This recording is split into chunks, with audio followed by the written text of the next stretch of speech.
दोस्तों, स्वागत है आपका हमारे चैनल आर.के. वर्मा में। आज हम आपको अकबर और बीरबल के 14 ऐसे नए मजेदार किस्से सुनाएंगे जो आपने अभी तक नहीं सुने होंगे। दोस्तों, वीडियो पूरा अवश्य देखें। एक नदी पति के घर जा रही है रोते हुए। दोस्तों, वर्षा ऋतु थी। यमुना नदी में बाढ़ आई थी।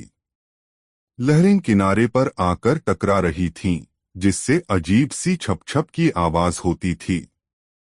शहंशाह अकबर का महल यमुना तट पर ही था। बादशाह गहरी नींद में सोए हुए थे। रात का सन्नाटा चारों तरफ फैला पड़ा था। छप छप की आवाज जब बादशाह के कानों में पड़ी तो वह जाग गए और छप छप की आवाज सुनने लगे। फिर इसके बाद बादशाह को नींद नहीं आई तो वह कमरे में ही उठकर टहलने लगे। टहलते टहलते वह खिड़की के पास आ गए और पानी से लबालब भरी यमुना नदी को अपलक देखने लगे। लहरों की छपछपाहट अभी भी उनके कानों में गूंज रही थी। तभी उन्हें ऐसा जान पड़ा जैसे नदी रो रही हो। शहंशाह के मन में सवाल उठ खड़ा हुआ कि आखिर क्या बात है। रात के सन्नाटे में सब सो रहे हैं मगर नदी क्यों रो रही है। अपने इस प्रश्न का जवाब वह नहीं ढूंढ सके तो बिस्तर पर आकर चुपचाप लेट गए। दूसरे दिन शहंशाह दरबार में आए तो सभी दरबारियों से यही प्रश्न किया कि नदी रोती क्यों है। बारी बारी से सभी दरबारियों ने अपनी समझ के अनुसार जवाब दिया, लेकिन किसी के भी जवाब से बादशाह को संतुष्टि नहीं मिली। इसी बीच बीरबल दरबार में पधारे। बादशाह ने बीरबल को देखते ही सवाल कर दिया, बताओ बीरबल, नदी क्यों रोती है। बीरबल इस बेतुके सवाल पर कुछ देर तक हतप्रभ खड़े रहे। फिर उन्होंने कहा, जहां पनाह, मैं आपके सवाल का जवाब तभी दे सकता हूं जब मैं नदी का रोना अपने कानों से सुनूंगा। बीरबल, नदी के रोने की आवाज तो मैं तुम्हें रात के सन्नाटे में ही सुना सकता हूं। बादशाह ने यह कहकर बीरबल को देखा।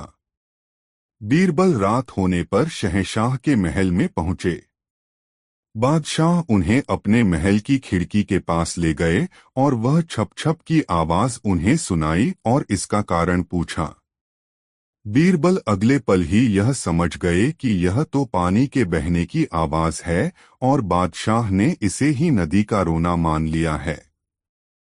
बीरबल झुककर बड़े ही विनम्र स्वर में बोले, हुजूर, नदी अपने पिता के घर यानी पहाड़ से विदा होकर अपने पति यानी समुद्र के यहाँ जा रही है, जिससे वह पिता से अलग होने के गम में रोती जा रही है। बीरबल का जवाब इतना सटीक और हकीकत भरा था कि बादशाह अकबर खुशी के मारे गदगद हो गए और कहा, बीरबल, तुम्हारे पास तो हर सवाल का जवाब होता है। हम तुम्हारे जवाब से संतुष्ट हुए।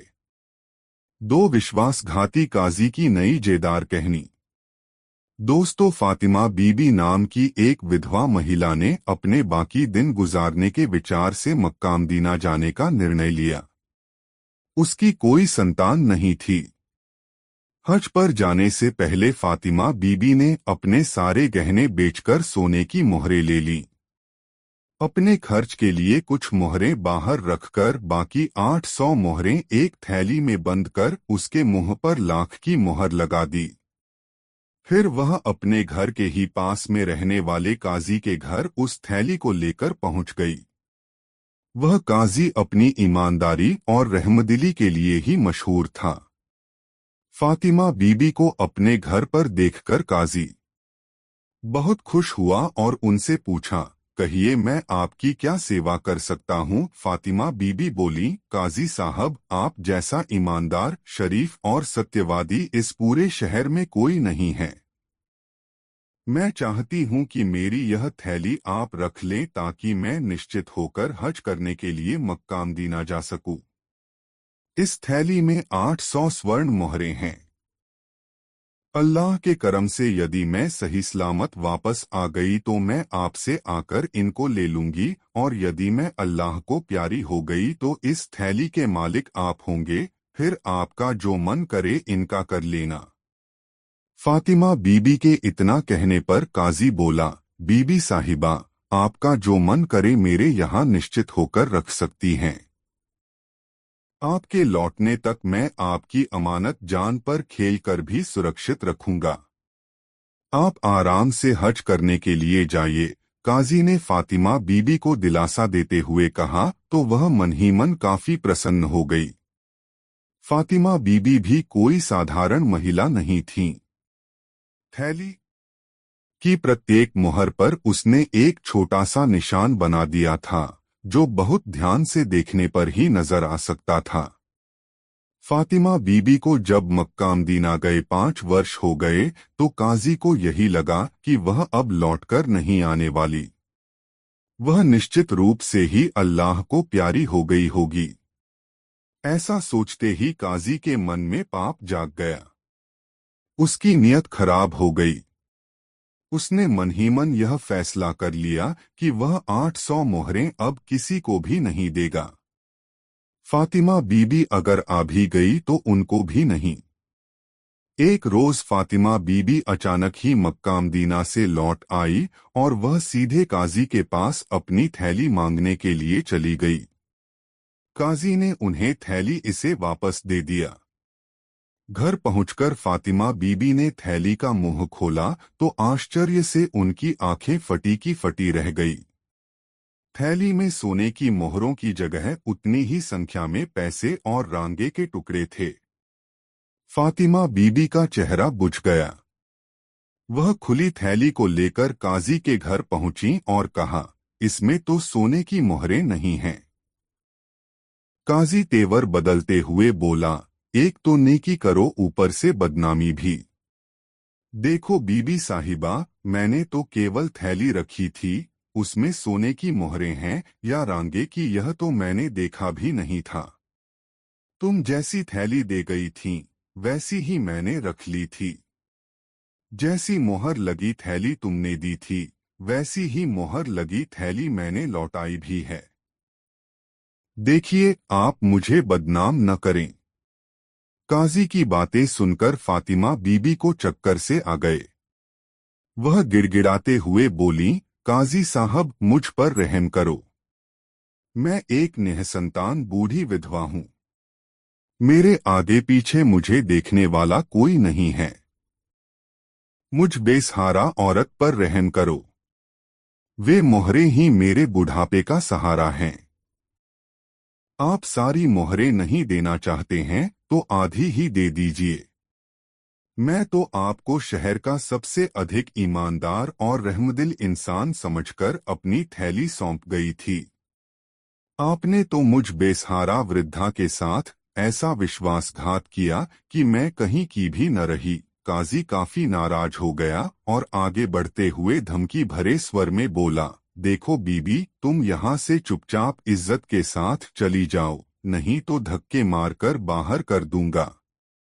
विधवा फातिमा बीबी आंसू बहाती हुई काजी के घर से बाहर आ गई।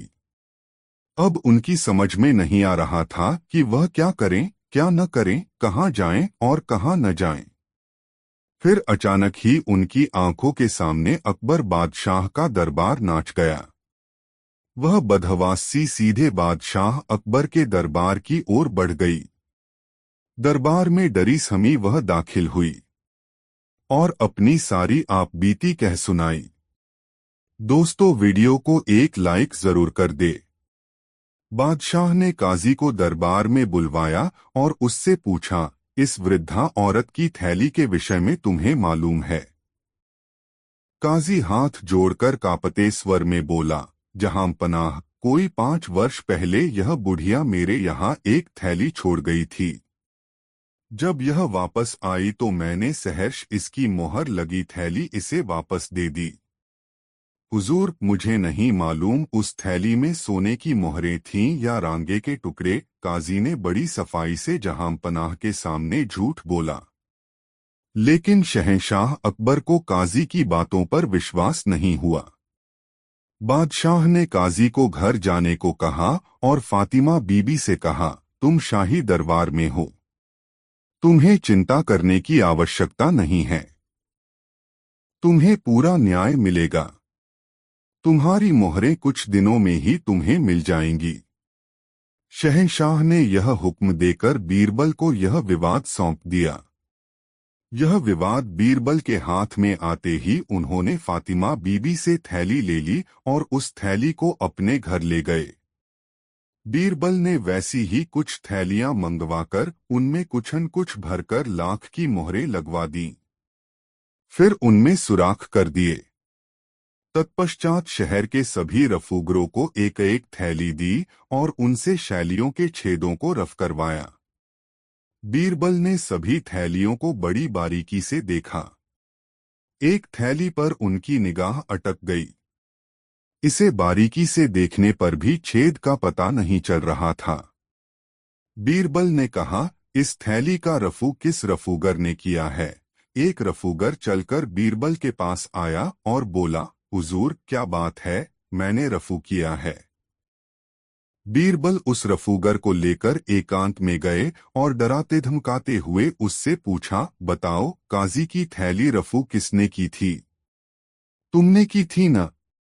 रफूगर डर गया और उसने कबूल कर लिया कि काजी की थैली उसने ही रफू की थी।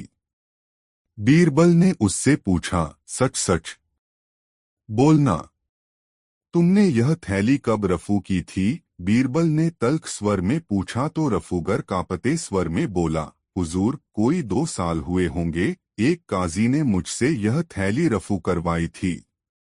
क्या तुम्हें पता है उस थैली में क्या रखा हुआ था? बीरबल ने रफूगर को घूरते हुए पूछा तो रफूगर सच को छिपा न सका और उसके मुंह से निकल गया, हुजूर, उसमें कुछ तांबे के पैसे और रांगे के टुकड़े थे। काजी ने इस काम के लिए क्या तुम्हें कुछ दिया था? बीरबल की कड़क आवाज के आगे रफूगर बिल्कुल ही ढीला पड़ गया। वह थमती आवाज में बोला, 2 मोहरें मिली थीं, मालिक। क्या वे मोहरें तुम्हारे पास अभी भी हैं? देखो, सच का साथ दोगे तो मैं तुम पर कोई आंच नहीं आने दूंगा।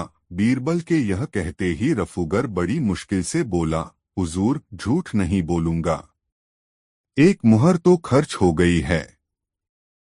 हाँ, एक मुहर मेरे पास है। वह मुहर मुझे चाहिए। ज्यादा होशियारी दिखाने की कोशिश की तो शाही कहर से तुम्हें मैं भी नहीं बचा सकता। बीरबल के इतना कहते ही रफूगर भागा भागा मुहर लाने चला गया। बीरबल ने फातिमा बीबी और काजी को भी बुलवा लिया। रफूगर थोड़ी देर के बाद मुहर लेकर बीरबल के पास आया तो काजी उसको देखते ही डर गया। बीरबल ने रफूगर से मुहर लेकर फातिमा बीबी के हाथ में रख दी और कहा, तुमने अपनी मोहरों पर निशानी लगाई थी न? दिखाओ वह निशानी कहाँ है। फातिमा बीबी ने पलक झपकते ही अपना लगाया निशान बीरबल को दिखा दिया। अब बीरबल ने रफूगर की ओर थैली करके कहा, बोलो रफूगर, यह वही थैली है न? हाँ हुजूर, यह वही थैली है। रफूगर रुक रुक कर बोला। हाँ तो? बीरबल तल्ख आवाज में बोले, तुमने कहाँ पर रफू किया था? बोलो। रफूगर थैली पर हाथ धरते हुए बोला, यहाँ पर हुजूर। मेरा काम साफ नजर आता है। काजी के तो पसीने छूटने लगे। उसके पास ऐसा कोई जवाब ही नहीं था कि वह अपने बचाव में कुछ कह सके। बीरबल गरजकर बोले, इस काजी को जंजीरों में बांधकर जेल में डाल दिया जाए। इसके बाद काजी के घर की तलाशी ली गई और फातिमा बीबी की मोहरें उसके घर से बरामद हुई। फातिमा बीबी ने अपना निशान सभी मोहरों पर दिखा दिया। बीरबल ने उन सारी मोहरों को उसे दे दिया। रफूगर को इनाम देकर जाने दिया गया। बादशाह सलामत बीरबल के फैसले से बहुत खुश हुए। दोस्तों, ये प्यारी कहानी आपको कैसी लगी कमेंट में जरूर बताएं। 3 शातिर दिमाग मुंशी नई कहानी। दोस्तों, शहंशाह अकबर ने एक मुंशी को चुंगी अधिकारी बना दिया। वह मुंशी बहुत ही प्रसन्न हुआ और बादशाह की ढेरों प्रशंसा करके चला गया। कुछ दूरी पर ही बीरबल बैठे थे। मुंशी के जाने के बाद वह बोले, हुजूर, वह मुंशी बहुत ही चालाक, धूर्त और बेईमान जान पड़ता है। देखना, वह बेईमानी करने से बाज नहीं आएगा। बादशाह ने बीरबल की बातों पर कोई ध्यान नहीं दिया। बीरबल का शक सच साबित हुआ। बादशाह के पास मुंशी की शिकायतें आने लगीं कि मुंशी रिश्वत लेता है और प्रजा को बहुत ही तंग करता है। बिना रिश्वत लिए किसी से भी बात नहीं करता है। बादशाह सलामत ने मुंशी का तबादला वहां कर दिया जहां बेईमानी करने की कोई गुंजाइश ही नहीं थी। वह मुंशी अधिकारी से घुड़साल का मुंशी मुकर्रर कर दिया गया। अब मुंशी का काम घोड़ी की लीद तोलना था, लेकिन जहां चाह होती है वहां राह निकल ही आती है। मुंशी ने वहां भी अपनी आदत न छोड़ी और रिश्वत लेने शुरू कर दी। मुंशी साइसों से बोला, तुम सब घोड़ों को दाना कम खिलाते हो, इसीलिए मुझे लीद तोलने को भेजा गया है। यदि तुम्हारी लीद तोल में कम बैठी तो मैं शहंशाह से शिकायत कर दूंगा। साइस यह सुनकर डर गए और मुंशी को प्रति घोड़ा 1 रुपया देने लगे। बादशाह के पास मुंशी की शिकायत पहुंची तो उन्होंने यमुना नदी की लहरें गिनने का काम उसे सौंप दिया। यहाँ पर बेईमानी का कोई काम नहीं था। मुंशी बेईमानों का बेईमान था। यहाँ भी उसने कमाई का रास्ता ढूंढ निकाला। अब मुंशी ने नावों को रोकना शुरू कर दिया और कहने लगा, रुको, मैं अभी लहरें गिन रहा हूँ। बेचारे नाविक जब नावों को रोक रोक कर परेशान हो गए तब उन्होंने मुंशी को प्रतिमाह 10 रुपए देने प्रारंभ कर दिया। दरबार में जब यह खबर पहुंची कि मुंशी नाविकों से पैसे वसूलता है तो शहंशाह ने हुक्म जारी किया कि नावों को न रोका जाए और उन्हें जहां जाए जाने दिया जाए। शातिर दिमाग मुंशी कहाँ किसी बंदिश और नियम को मानने वाला था।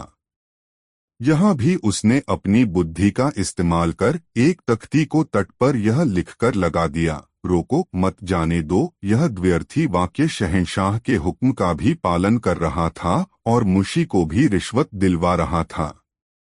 बादशाह के पास फिर भी मुंशी की शिकायतें पहुंचने लगीं तो उन्होंने उस मुंशी की हरकतों से तंग आकर उसे नौकरी से हमेशा के लिए हटा दिया और बीरबल से कहा, बीरबल, हमने तुम्हारी बात नहीं मानी। तुम्हारा कहना सही था कि यह मुंशी जरूरत से ज्यादा होशियार और बेईमान लगता है। यह सब कहकर शहंशाह ने बीरबल के जिम्मे कर्मचारियों को जांचने परखने का काम लगा दिया। दोस्तों, ये कहानी आपको कैसी लगी कमेंट में जरूर बताएं। 4 पगड़ी में पंख मजेदार कहानी। बसंत ऋतु में एक दिन बादशाह अकबर ने बाग में दरबार लगाने की इच्छा व्यक्त की। तुरंत बाग में दरबार लग गया जहां बादशाह सिंहासन पर बैठे थे। बादशाह अकबर के पास ही बीरबल बैठे हुए थे जो बादशाह की सम्मति लेकर न्याय कर रहे थे। न्याय का काम 5-6 घंटों तक होता रहा। उपस्थित लोगों का न्याय हो चुका था। उसके बाद एक व्यापारी आया। उसने अपनी अर्जी बादशाह अकबर के सामने रखी। बादशाह आज्ञानुसार बीरबल ने उसे पढ़कर सुनाया। अकबर ने बीरबल से उसे पढ़कर सुनाने को कहा। बादशाह अकबर की प्रतिष्ठा की अनेक पंक्तियों के बाद उसमें लिखा था, मैं अजमेर शहर का रहने वाला हूँ। देश विदेश में घूम फिरकर माल खरीदना बेचना मेरा काम है। जिस समय में बंग देशांतर्गत ढाका नगर में पहुंचा, वहां मैंने एक सौदागर के पास एक राजहंस देखा जो बहुत सुंदर और गुणवान था। उसके पंख सोने जैसे थे। मैं उसकी सुंदरता का वर्णन नहीं कर सकता। आपके महल में रहने योग्य जानकर मैंने उसको खरीदने का विचार किया। फिर उस सौदागर को मुहमांगा दाम देकर उसको मोल ले लिया। उसे एक पिंजड़े में बंद करके यहाँ लाया तथा अपने कमरे में टांग दिया। वह पिंजड़ा हमेशा वहां टंगा रहता था। आज मैं जिस समय अपने घर वापस गया तो मुझको पिंजड़े में राजहंस नहीं मिला। मुझको शक है कि मेरे नौकरों ने उसे मार डाला है। मैं प्रार्थना करता हूं कि उसकी खोज कराकर अपराधियों को दंड दिया जाए। यह फरियाद सुनकर बादशाह अकबर ने उस व्यापारी के नौकरों को दरबार में बुलाने की आज्ञा दी। आज्ञानुसार उसके सब नौकर कुछ ही देर में दरबार में पहुंच गए। बादशाह अकबर ने उन नौकरों से अच्छी तरह पूछताछ की, परंतु जब कुछ पता नहीं चला तो उन्होंने व्यापारी से कहा, तुम्हारी चोरी का पता नहीं चला। हमने तुम्हारे नौकरों से पूछताछ कर ली। अब यदि तुम्हें किसी दूसरे पर शक हो तो बताओ। यह सुनकर उस व्यापारी का मुंह उत्तर गया। उसने बीरबल से कहा, जैसा आज मेरे साथ न्याय हुआ, यदि ऐसे अन्य न्याय भी होते हों तो फिर सच्चा न्याय कीन करता है। बीरबल ने कहा, मैं तुम्हारा न्याय किए देता हूँ। फिर बीरबल ने व्यापारी के नौकरों को दोबारा बुलाने की आज्ञा दी। सिपाही नौकरों को ले आए। कुछ खोज करने के बाद बीरबल उनकी ओर देखकर बोले, क्यों रे चोर, तेरे मन में क्या विचार है? पक्षी को मारकर खा गया और उसके पंख भी पगड़ी में छिपाकर दरबार में आया है। वाह, शाबाश! इतनी देर से तो तूने स्वीकार नहीं किया, परंतु अब बोल, क्या कहता है? बीरबल को इस तरह कहते हुए सभी दरबारियों ने सुना।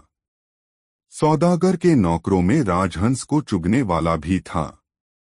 उसने अपने मन में विचार किया कि कहीं मैं भूल में अपनी पगड़ी में पंख तो नहीं रख लाया हूं। ऐसा सोचकर उसने इस ढंग से धीरे धीरे पगड़ी पर हाथ फेरना शुरू किया कि किमी भी दरबारी को मालूम न पड़े। मब लोग नौकरों की तरफ देख रहे थे, परंतु किसी की भी दृष्टि उस चोर पर नहीं पड़ी। लेकिन बीरबल ने उस चोर को ताड़ लिया। उन्होंने उसके अलावा अन्य सबको छोड़ देने की आज्ञा दी। फिर बीरबल ने उससे अनेक प्रकार के प्रश्न किए, परंतु जब किसी भी तरह उसने चोरी करना स्वीकार नहीं किया तो उसकी पिटाई करने की आज्ञा दी गई। पिटाई की बात सुनते ही उसने डर के मारे तुरंत अपना अपराध कबूल कर लिया। बीरबल की इस बुद्धिमत्ता से न सिर्फ बादशाह अकबर ही बल्कि व्यापारी भी बहुत प्रसन्न हुआ। दरबारी भी बीरबल के न्याय पर वाह वाह कर उठे। दोस्तों, ये मजेदार कहानी आपको कैसी लगी कमेंट में जरूर बताएं। 5 सत्य के मसीहा बीरबल नई मजेदार कहानी। बादशाह अकबर दरबार में आकर अभी बैठे ही थे कि तभी दरबार में एक हत्या का मामला आ गया। बादशाह को बड़ा ही बुरा लगा कि आज की शुरुआत हत्या के मामले से ही हो रही है। बादशाह ने हुक्म दिया, यह हत्या का मामला है, इसमें जल्दबाजी करना ठीक नहीं होगा। इस मामले की सुनवाई अगले दिन होगी। अपराधी को मौका मिल गया। वह दूसरे दिन दरबार लगने से पहले ही बीरबल के घर पर पहुंच गया और दरबार के लिए तैयार हो रहे बीरबल के आगे गिड़गिड़ाने लगा, हुजूर, आप बुद्धिमानों के बुद्धिमान हैं। मैं बड़ी आशा लेकर आपकी शरण में आया हूं। मेरी फांसी की सजा उम्र कैद में तब्दील हो जाएगी तो मेरे परिजन आपका यह उपकार जीवन भर नहीं भूलेंगे। बीरबल यह सब सुनकर अवाक रह गए। अपराधी आगे बोला, हुजूर, मेरी आपसे प्रार्थना है कि मेरी तरफ से आप ही बहस करें। बीरबल ने जवाब में कुछ नहीं कहा। मामला दरबार में पेश हुआ। बादशाह अकबर ने अपराधी को उम्र कैद की सजा सुनाई। अपराधी आश्चर्यचकित भी हुआ और खुश भी हुआ। वह धीरे धीरे चलकर बीरबल के नजदीक आया और बोला, हुजूर, लाख लाख शुक्रिया, आपने मेरी फांसी की सजा उम्र कैद में करवा दी। मैं आपका ताउम्र ऋणी रहूंगा। यह सुनकर बीरबल बोले, हाँ, मुझे इस मामले में बड़ी दिक्कत उठानी पड़ी। जहां पनाह तो तुम्हें निर्दोष समझकर छोड़ने जा रहे थे। मेरे बार बार समझाने पर उन्होंने तुम्हें उम्र कैद की सजा दी। क्योंकि केवल मुझे पता है कि तुमने अपराध किया है और तुमने मेरे घर पर अपना अपराध कबूल भी किया है। हकीकत यही थी। अपराधी यह सुनकर हतप्रभ रह गया। वह माथा पीट कर रह गया कि बीरबल के सामने उसने अपना अपराध आखिर कबूल क्यों किया। दोस्तों, यह कहानी आपको कैसी लगी कमेंट में जरूर बताएं। 6 बीरबल ने चोर पकड़ा बिल्कुल नई मजेदार कहानी। एक अमीर व्यापारी महल के पास रहता था। एक बार उसके घर में चोरी हो गई। उसकी पत्नी के गहने चोरी हो गए। व्यापारी को शक था कि चोर उसके नौकरों में से कोई है। वह बीरबल के पास गया। उसे अपने घर में हुई चोरी और अपने शक के बारे में बताया। बीरबल व्यापारी के घर गया। उसने सब नौकरों को इकट्ठा किया और जोर से पूछा, घर से गहने किसने चुराए हैं? सभी नौकरों ने सिर हिलाकर चोरी से इनकार किया। एक पल के लिए बीरबल ने कुछ सोचा। फिर सभी नौकरों को एक जितनी लंबाई की एक एक लकड़ी दी और जोर से कहा, असली चोर की लकड़ी कल सुबह तक अपने आप 2 इंच बढ़ जाएगी। कल सुबह तुम सब अपनी अपनी लकड़ी लेकर यहाँ आना। सभी नौकर अपने अपने घर चले गए। दूसरे दिन वे सब फिर वहां इकट्ठे हो गए। बीरबल ने सबको अपनी अपनी लकड़ी दिखाने को कहा। एक नौकर की लकड़ी 2 इंच छोटी थी। बीरबल ने जोर से कहा, यही चोर है। जेल के दरबान उस नौकर को पकड़ कर ले गए। व्यापारी ने बीरबल से पूछा, आपने उसे कैसे पकड़ा? बीरबल ने उत्तर दिया, यहाँ आने से पहले असली चोर ने अपनी लकड़ी को 2 इंच काट लिया था। उसे डर था कि उसकी लकड़ी सुबह तक 2 इंच बढ़ गई होगी। दोस्तों, वीडियो कैसा लगा कमेंट में जरूर बताएं। साथ कुछ भी नहीं बचा नई कहानी। अपने सवालों के लिए प्रसिद्ध बादशाह अकबर दरबार आए तो बीरबल कहीं नजर नहीं आए। उन्होंने दरबारियों से पूछा, बताओ 27 में से 9 गए तो क्या शेष रहा? दरबारी मन ही मन सोचने लगे कि बादशाह यह क्या पूछ रहे हैं। क्या हम लोग कोई बच्चे हैं कि इतना आसान सवाल हल नहीं कर सकेंगे? सभी दरबारियों ने एक ही जवाब दिया, हुजूर 27 में से 9 निकल जाने पर 18 बचे। यह तो सबको ही मालूम है। बादशाह मुस्कराए, फिर बीरबल के आने का इंतजार करने लगे। इतने में बीरबल दरबार में आ खड़े हुए। शहंशाह ने उनसे भी यही सवाल कर दिया। बीरबल जवाब में बोले, हुजूर कुछ भी नहीं बचा। बीरबल का यह जवाब सुनकर सब आश्चर्य में पड़ गए।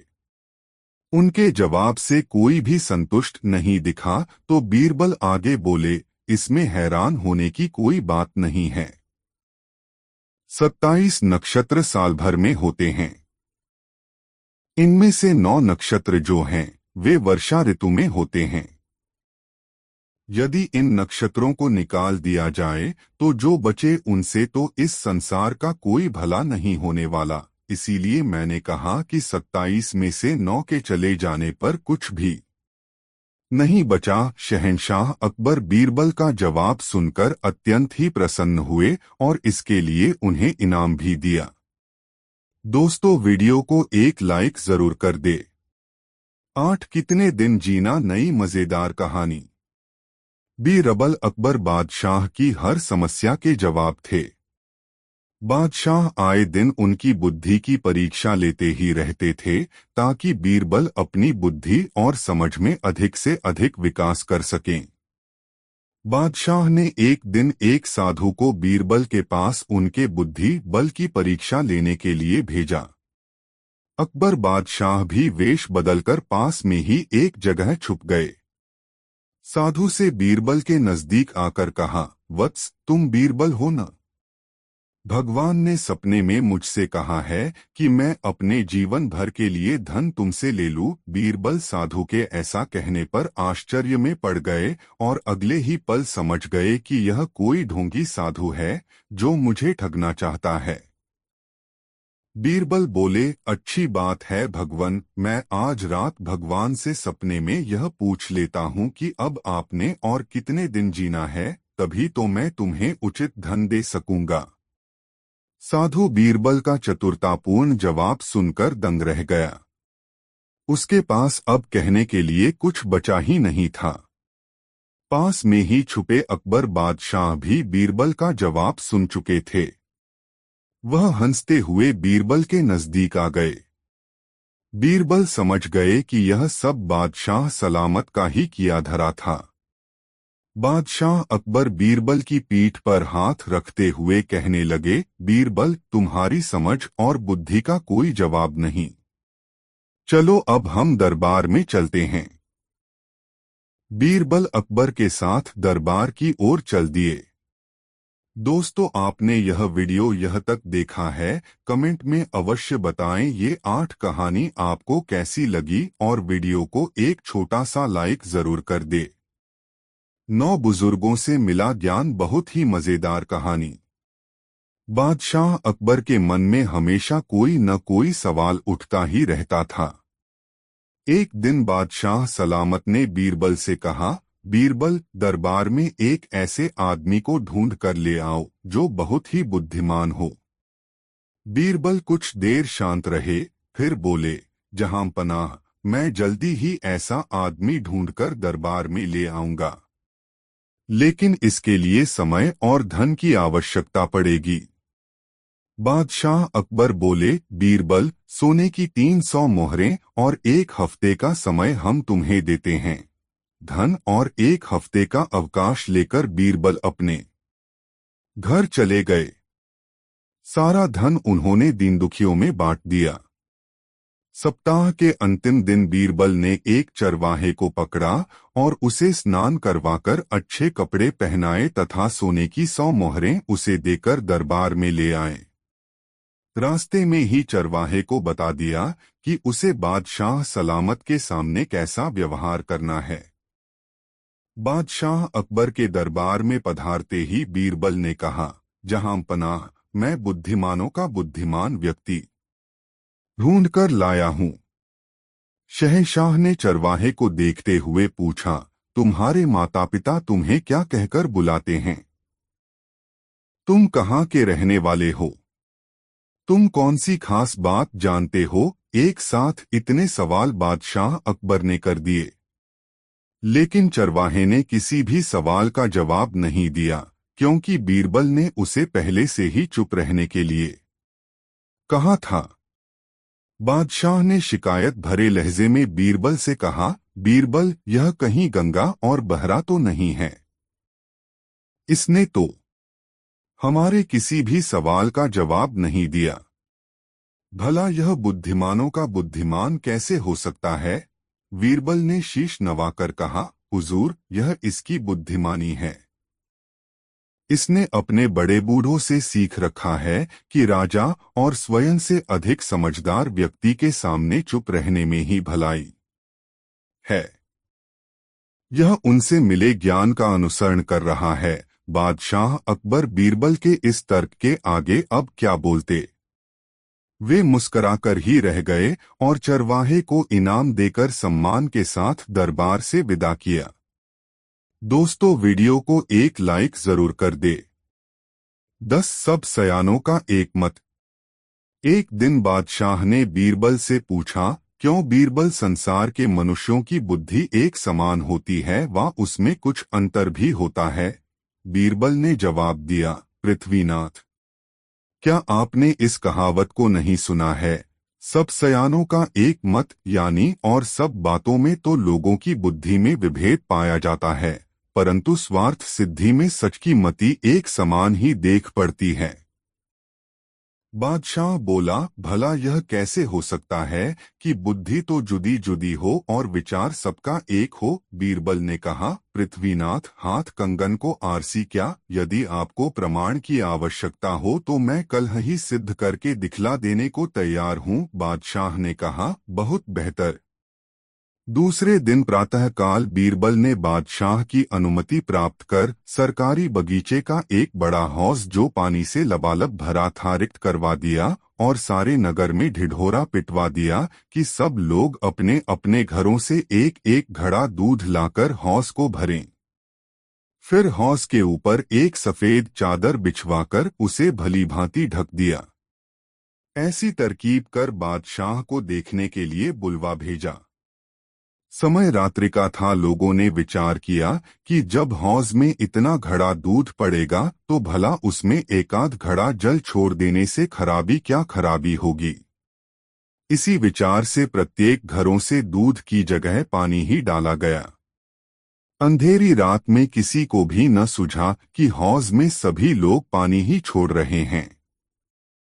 उनका निजी अनुमान था कि मेरे सिवा अन्य नागरिक हौस को दूध ही से भर रहे हैं।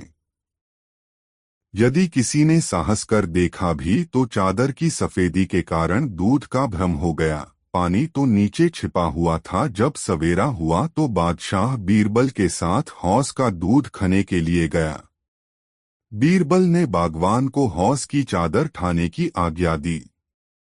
जब चादर उठा दी गई तो रोज एकदम पानी से भरा हुआ निकला। उसमें दूध गलेश मात्र भी नहीं था। यह अजीब तमाशा देखकर दशाह दंग हो गया और उसकी समझ में न आया कि आखिर मामला क्या है। जब बीरबल से उसका कारण छा गया तो वह बोला, गरीब परवर, आपने अपनी आंखों खलिया। अब भी सब सयानों का एक मत वाली कहावत नने को तैयार हैं वा नहीं। बादशाह ने सशंक होकर उत्तर दिया, बीरबल, कहावत ओ अक्षरशः सत्य प्रतीत होती है, परंतु फिर भी मैं नत्या संतुष्ट नहीं हुआ हूँ। अतएव इसमें और भी खोजबीन करने की आवश्यकता प्रतीत होती है। अब मैं उसका वयं अन्वेषण कर लूंगा। तुझे कुछ करने की आवश्यकता नहीं है। बीरबल तो हृदय से बादशाह का भक्त था, इसलिए चुप हो गया। दूसरे दिन जब बादशाह सोकर उठा तो उसे वही बात वाली धुन समाई। वह अन्वेषण करने के अभिप्राय ने भेष बदलकर नगर की तरफ चला। कई चक्कर काटने के तद उसको एक मकान दृष्टिगत हुआ। इसकी दीवारें बहुत ऊंचों न थीं और न कोई टीम टाम की सजावट ही थी, परंतु मकान खूब साफ सुथरा था। बादशाह ने इसी मकान को अपने अन्वेषण का केंद्र ठहराया और द्वार पर पहुंचकर कान की घुंडी खड़खड़ाई। किवाड़ खुल गया। भीतर से एक आदमी ने पूछा, आप कहाँ से आए हैं और आपका यहाँ किससे और क्या प्रयोजन है। बादशाह बोला, मैं एक मुसाफिर हूँ, कल का इस शहर में आया हूँ। मैंने अपना डेरा सराय में डाला है। आज नगर देखने की इच्छा से निकला तो घूमते फिरते रास्ता भूलकर इधर आ पहुँचा। थकावट के कारण मेरे बदन में पीड़ा हो रही है, इसलिए कुछ समय तक विश्राम लेकर अपनी थकावट दूर करना चाहता हूँ। बादशाह के प्रस्ताव को मकान मालिक ने स्वीकार करते हुए उसे भीतर बुला लिया और एक चारपाई दिखलाकर विश्राम करने की आज्ञा दी। बादशाह चारपाई पर जा पड़ा और मकान मालिक अपना निजी काम करने लगा। जब वह सब कामों से निपट चुका तो मुसाफिर के पास आया और उससे कुछ खाने पीने का अनुरोध किया, परंतु बादशाह ने उसके प्रस्ताव को अस्वीकार कर दिया। उससे मकान मालिक से आपसदारी की बातें होने लगीं। मुसाफिर, बादशाह भाई, कल मैं इस नगर में आकर एक ढिढोरा सुना था। क्या यह बराबर प्रति मास पीटा जाता है व इसी बार पीटा गया था। मैं बड़े आश्चर्य में पड़ गया हूँ कि इस ढिढोरे से बादशाह का क्या प्रयोजन है। मकान मालिक ने उत्तर दिया, नहीं भाई, पहले ऐसा कभी नहीं सुनने में आया था। कल ही अचानक यह नई बात सुनने में आई। मुझे इसका भेद कुछ भी नहीं मालूम है। उसने फिर पूछा, तो बादशाह इतने दूध को लेकर आखिरश करेगा क्या। मकान मालिक, भाई चाहे वह जो कुछ भी करे, परंतु मैं आपसे सत्य दो बतलाता हूँ कि मैं तो दूध की जगह हौज में पानी हो डाल आया था। मैंने देखा कि शहर में जब सभी लोगा दूध की तलाश में है तो इतना दूध कहाँ से आवेगा, और यदि हजारों घड़े दूध में एक घड़ा पानी ही डाल दूंगा तो उससे क्या होता जाता है। बादशाह ने मुस्कराकर कहा, बेशक युक्ति तो आपने अच्छी निकाली, परंतु यह बात कहो बादशाह की कानों तक पहुँचे तो फिर आपकी कौन सी दुर्गति हो, इस पर भी आपने कुछ विचार किया था। मकान मालिक ने कहा, भाई यह बात किसी प्रकार प्रकट नहीं हो सकती। बादशाह ने सोचा कि अब अपना असली स्वरूप इस पर प्रकट कर देना चाहिए ताकि अपनी धूर्तता पर इसे पश्चाताप हो। वह तुरंत अपना ऊपरी लिबास हटाकर शाही लिबास में प्रकट हुए। मकान मालिक बड़ा भयभीत हुआ और उसका मुख मलिन हो गया। तब बादशाह उसे ढांढस बंधाते हुए बोले, तुम घबराओ नहीं, इससे तुम्हारा कोई अनिष्ट न होगा। फिर असल बात तो यह है कि आपने अपने मूत्र से ही अपना दोष स्वीकार किया है। सुनो, मैं यहाँ किसी अपराधी को दंड देने के अभिप्राय से नहीं आया हूँ, केवल मुझे झूठ सच की जांच करनी थी। जो मैं शाही लिबास में आया होता तो यह बात मुझे न मालूम होती। इस प्रकार उस मकानदार को निर्भय कर बादशाह अपने चेहरे को फिर नकली लिबास में ढक लिया और उससे विदा हो एक दूसरे धनी के घर जा पहुँचे। यह धनी अपनी दयालुता के कारण सारे नगर में विख्यात हो रहा था। बादशाह ने उससे भी अपनी वही पहली युक्ति निकाली, यानी अपने को बहुत थका मांदा बतलाकर थोड़ी देर के लिए आश्रय मांगा। वह रईस बादशाह की थकावट सुन दद्याद्र होकर बोला, मियाँ मुसाफिर, यह घर आपका ही है, आप सानंद जितनी देर जी चाहे विश्राम कर लो। वह सामने कई चारपाइयां पड़ी हुई हैं, वहां पर आपको सब प्रकार का सुपास मिलेगा। बादशाह ने कहा, महाशय जी, मैं अपने भार से आपको दबाने नहीं आया हूँ, बल्कि थोड़ी थकावट मिटाकर राही हो जाऊंगा। फिर उन दोनों में देशकाल की बातें छिड़ी।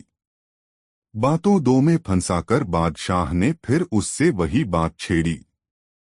तब रईस बोला, भाई, किफायत सभी को पसंद है। दूसरे लोगों ने चाहे भले ही दूध डाला हो, परंतु मैंने तो पानी ही डाला है।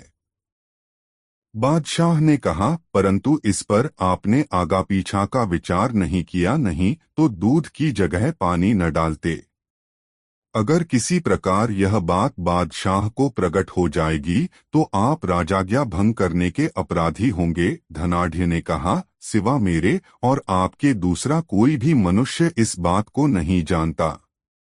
यदि तुम नहीं कहोगे तो बादशाह किसी प्रकार नहीं जान सकता। बादशाह ने अपना नकली लिबास उतार कर अलग रख दिया और उसके देखते दो असली लिबास में हो गया। काटो तो बदन में लोहू नहीं। बेचारा धनाढ़ एकदम ठिठुक गया, उसके हवास गुम हो गए। तब बादशाह उसे आश्वासन देते हुए बोला, चिंता करने की कोई बात नहीं है। जैसे आपने किया है उसी प्रकार सभी लोग अपने दो घर किया करते हैं, परंतु उसके लिए किसी को दंड नहीं दिया जाता।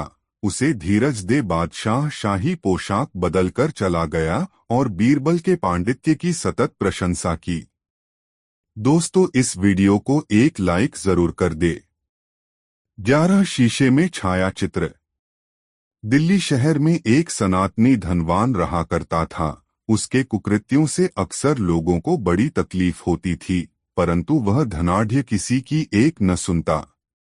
वह हमेशा गुप्त रूप से मनमानो किया करता था, परंतु ऊपर से बादशाह के भय से भलामानस बना रहता। एक दिन उसे एक नई शरारत सूझी। एक चित्रकार को बुलवाकर उसे अपना चित्र बनाने की आज्ञा दी। उससे पहले ही ऐसी शर्त तय करा ली कि अगर चित्र बनाने में बार भर भी अंतर पड़ेगा तो पुरस्कार नहीं दिया जाए। दोनों की आपस में लिखा पढ़ी हो गई। वह घर जाकर बड़ी सावधानी से चित्र बनाने लगा। चित्र बनकर तैयार हो गया तो उसे लेकर धनवान के पास पहुंचा। जब उसके आने का समाचार नौकरों ने दिया तो वह अपनी सूरत बदलकर उसके सामने आया। उसे देख बेचारा चितेरा दंग हो गया। उसके मुख से कोई स्पष्ट उत्तर नहीं निकलत था। लाचार दूसरा चित्र फिर से बना लाने की प्रतिज्ञा कर घर लौट गया। नए स्वरूप का जब दूसरा चित्र बनाकर ले गया तो फिर उस रईस ने अपना आकार बदलकर उसमें अंतर दिखलाया। इसी प्रकार चित्रकार ने क्रमशः 5 चित्र बनाकर तैयार किया, परंतु उसकी धूर्तता के कारण कोई चित्र भी उसके चेहरे से न मिल सका। अंत में चित्रकार को उसकी ठगी पर संदेह हो गया और वह उससे अपना पुरस्कार मांगा। रईस उसे फटकारता हुआ बोला, तू इतना भी समझदारी नहीं रखता, जब मेरे अनुकूल चित्र ही नहीं बना सकता तो फिर पुरस्कार किस बात का लेगा। नाहक इसी विरते पर अपने को चित्रकार बतलाकर लोगों को ठगता है। सीधे यहाँ से चला जा, नहीं तो मैं तेरी धूर्तता का भली भांति बदला चुका हूँगा। गर्जे इसी प्रकार दोनों के दरमियान देर तक तू मैं हुई, फल कुछ न निकला। लाचार होकर विचाराह चित्रकार बीरबल की शरण में गया। अपना सारा समाचार कहकर बीरबल को 5 चित्रों को दिखलाया। सब बातों को देख सुनकर बीरबल ताड़ गया कि उस रईस ने इस विचारे को ठगा है। उसको स्वरूप बदलने की विद्या हासिल है, जिस कारण इसे सहल में हो ठग लेता है। वह बोला, यदि तुम मेरे कहे अनुसार चलोगे तो तुम्हें अवश्य लाभ होगा। चित्रकार सहमत हो गया। बीरबल ने कहा, बाजार से एक अच्छा शीशा खरीद लावो, फिर 2-3 दिनों के पश्चात उसे लेकर उस रईस के पास जाना। साक्षी के लिए गुप्त रूप से मेरे 2 कर्मचारी तुम्हारे साथ रहेंगे। उससे जाकर कहना कि इस बार मैं आपका उत्कृष्ट चित्र खींच लाया हूँ। जब देखने को मांगे तो वही शीशा उसके सामने रख देना। शीशा में वह अपना स्वरूप बदल न सकेगा और इस भांति आसानी से तुम्हारे काबू में आ जाएगा, कारण कि दर्पण में उसका तात्कालिक स्वरूप भाषित होगा। कई दिनों का अंतर देकर चित्रकार बाजार से एक हलब्बा शीशा खरीद लाया, फिर गुप्तचरों के साथ रईस के घर गया और उससे मिलकर बोला, महाशय जी, इस बार मैं बहुत होशी यारी से आपका चित्र बना लाया हूँ। आशा है कि मेरे इस कठिन परिश्रम से आप खुश होंगे। ऐसी चोखाई की बातें दर्पण रईस के सामने रख दिया। धनाढ्य बोला, वाह क्या खूब, यह मुझे आईना क्यों दिखला रहा है? वह चित्र दिखला जिसकी तूने अभी इतनी प्रशंसा की है।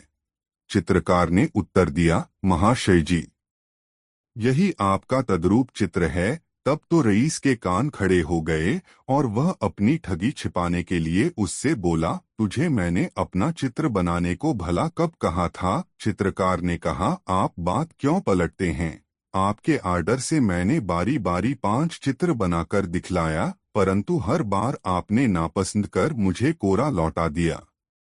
अब इस बार इतनी कतरव्योत कर बना लाया तो नकारने पर कटिबद्ध हुए हो। यह नहीं होने का। मेरे आपके बीच जो शर्तें पहले निश्चित हो चुकी हैं उसे पूरी कीजिए।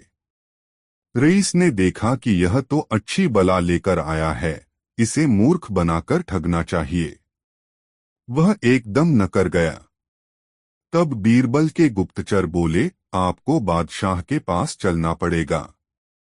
आपने इससे 6 बार चित्र बनवाया और रुपया एक भी नहीं दिया, अब तुम्हारी ठगी नहीं चलने की। रईस आंख दिखलाता हुआ उत्तर दिया, वाह अच्छे आए। तुम मुझे दरबार में ले जाने वाले कौन होते हो? तब गुप्तचरों ने अपना असली लिबास खोलकर दिखलाया। रईस का होश ठिकाने आ गया और विवश होकर चित्रकार को रुपए देने पर उतारू हुआ। मामला बढ़ चुका था, इसलिए सिपाहियों ने उसे ऐसा न करने दिया और पकड़कर बीरबल के पास ले गए। बीरबल तो उसके ठगी का हाल पहले ही सुन चुका था।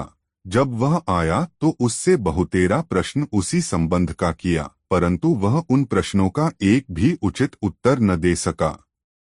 बीरबल ने उसे 10 मिनट में सोचकर उत्तर देने की आज्ञा दी। फिर भी कुछ न बोला।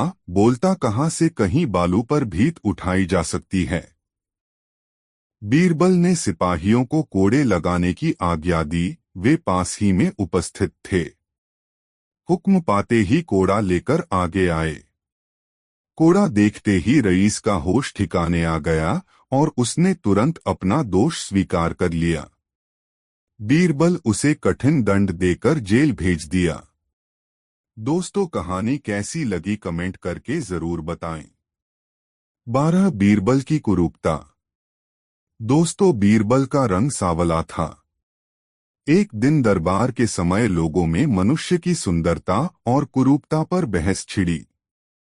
बहुतेरे लोग बीरबल का स्मरण कर उसकी कुरूपता पर हंसम पड़े। उस समय बोरबल दरबार में उपस्थित नहीं था। जब कुछ कालोपरांत लौटकर आया तो छारी लोग उसे देखकर जोर से हंसने लगे। बीरबल चाहता था कि उनके इस आकस्मिक हंसी का कारण पूछे, परंतु कुछ सोच विचार कर चुप रह गया। इधर उधर की बातें होने लगीं। कुछ देर बाद बीरबल को अवसर मिला तो बादशाह से बोला, पृथ्वीनाथ, आज आप लोग बड़े हंसमुख क्यों दीख पड़ते हैं? बादशाह ने हंसते हुए उत्तर दिया, लोगों के हंसने का कारण तुम्हारी कुरूपता है। वे कहते हैं, हम लोग गोरे और बीरबल काला कैसे हुआ? बीरबल बोला, अफसोस कि अभी तक आपको इसका कारण ही नहीं ज्ञात हुआ। बादशाह ने कहा, भला भाई, बिना बतलाए यह लोगों को कैसे मालूम हो? आप यदि जानकारी रखते हो तो बतला कर सबका भ्रम निवारण करें। बोरबल ने उत्तर दिया, पृथ्वीनाथ, जिस समय ईश्वर ने सृष्टि की रचना प्रारंभ की, सर्वप्रथम वृक्ष और बैलों की रचना की, पर इतना ही करके वह संतुष्ट नहीं हुआ। तब पशु और पक्षियों की बारी आई। इतना करके कुछ समय तक आनंद उपभोग करता रहा।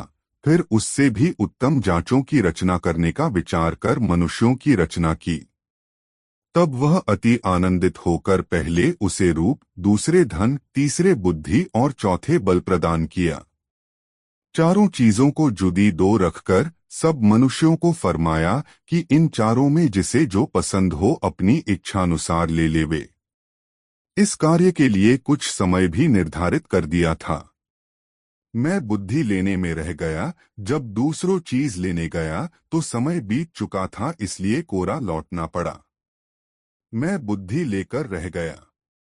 आप लोग भी धन, रूप, बल के लालच में पड़कर बुद्धि लेना भूल गए। इसी कारण मैं कुरूप हुआ। बीरबल के उत्तर से बादशाह और दरबारियों का मन टूट गया और फिर वे कभी बीरबल की हंसी न उड़ाई। दोस्तों, वीडियो को एक लाइक जरूर कर दे। 13 बीरबल के परिवार की परीक्षा। दोस्तों, एक दिन बादशाह के मन में बीरबल के कुटुंब की परीक्षा लेने का उमंग उठा। वे अपना भेष बदलकर कई अन्य सभासदों के साथ बीरबल के घर पहुंचे। इस समय बीरबल के घर पर कोई बड़ा बूढ़ा आदमी नहीं था। वे लोग निजी काम से घर से बाहर चले गए थे। केवल बीरबल का एक छोटा लड़का और एक लड़की आपस में द्वार पर खेल कूद मचा रहे थे। लड़के ने बादशाह को देखकर कहा, वह आए। तब लड़की ने लड़के के प्रश्न का उत्तर दिया, वह नहीं है। बीरबल की स्त्री दालान में बैठी हुई कुछ दस्तकारी कर रही थो। वह भी इनकी बातें बराबर सुनती जा रही थी। वह बोली, बच्चों, यह भी होता है और वह भी होता है। इन तीनों की उपरोक्त गुप्त वार्ता सुनकर बादशाह लौट गया और दरबार में पहुंचकर समस्त दरबारियों के सामने इस बात की चर्चा की और उसका अर्थ भी पूछा। वह आए, वह नहीं है, और यह भी होता है, वह भी होता है। ऐसी भेद भरी बातें सुनकर सब लोग चकित होकर बादशाह का मुंह देखने लगे। कितने दरबारियों ने तो लज्जावश अपनी गर्दन नीची कर ली और नाखून से जमीन कुरेदने लगे। जब बादशाह ने देखा कि इनसे कोई मतलब नहीं निकलेगा तो वह बीरबल को बुलवाया और उससे भी ऊपर कही बातें सुनाकर उसका अर्थ पूछा। बीरबल ने कहा, गरीब परवर, यह वार्ता किसी मूर्ख पर छिड़ी थी। प्रश्न का तात्पर्य यह निकलता है कि किसी सभ्य के घर उसकी अनुपस्थिति में जाना उचित नहीं है, और यदि कोई हटकर मूर्खतावश जावे ही और उसके घर वाले उसके लिए ऐसा कहें तो समझना चाहिए, वह आए यानी बैल राज आए।